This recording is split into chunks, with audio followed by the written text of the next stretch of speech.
wheel in motion. They'd made a call to the authorities before speaking with me, and then called George when I left the school. Carol must have found out about their call to George.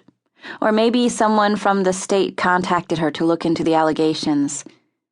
Either way, she was desperate for me to disappear forever. But it doesn't matter what made her do it. She can't hurt me now. I do hurt. I'm not going to deny that, especially since no one will ever see this journal.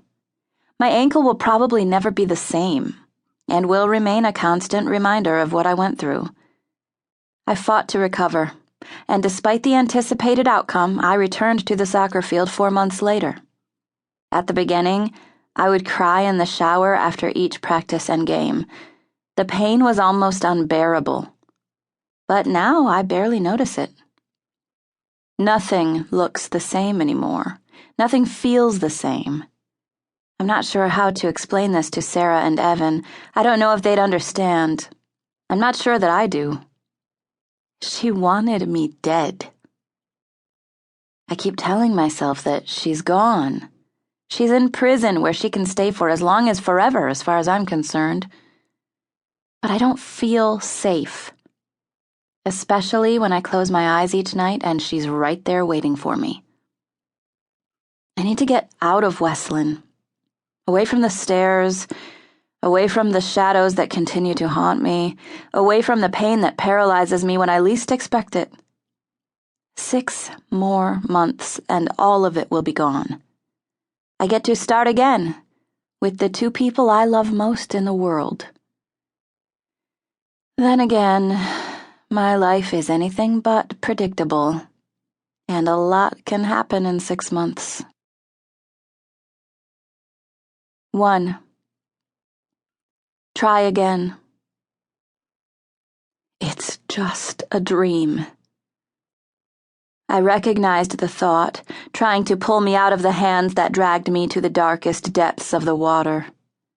But panic overshadowed the rational thought, and I kicked as hard as I could. It's just a dream. My voice echoed through my head again, trying to wake me.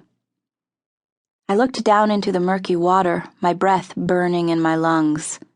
The hands were now long, jagged claws, and as I kicked, one claw pierced my ankle, anchoring me under the water. A dark cloud surrounded me as the blood oozed around its nails. I struggled against it, but it only tore deeper into me.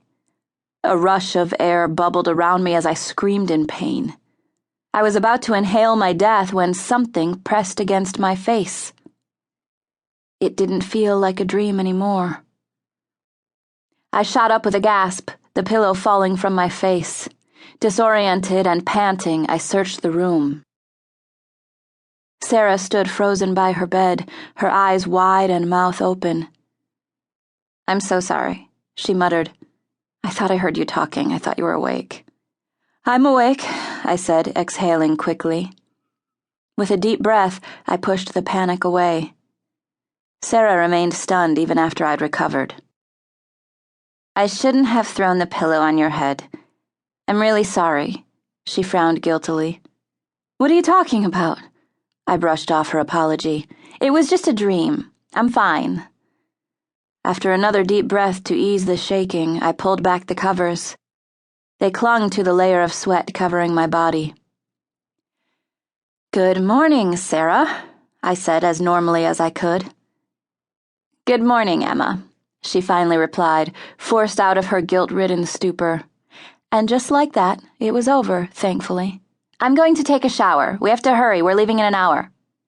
She grabbed her things and disappeared. I'd been trying to prepare myself for this day for over a month. It didn't matter. I was still freaked just thinking about it.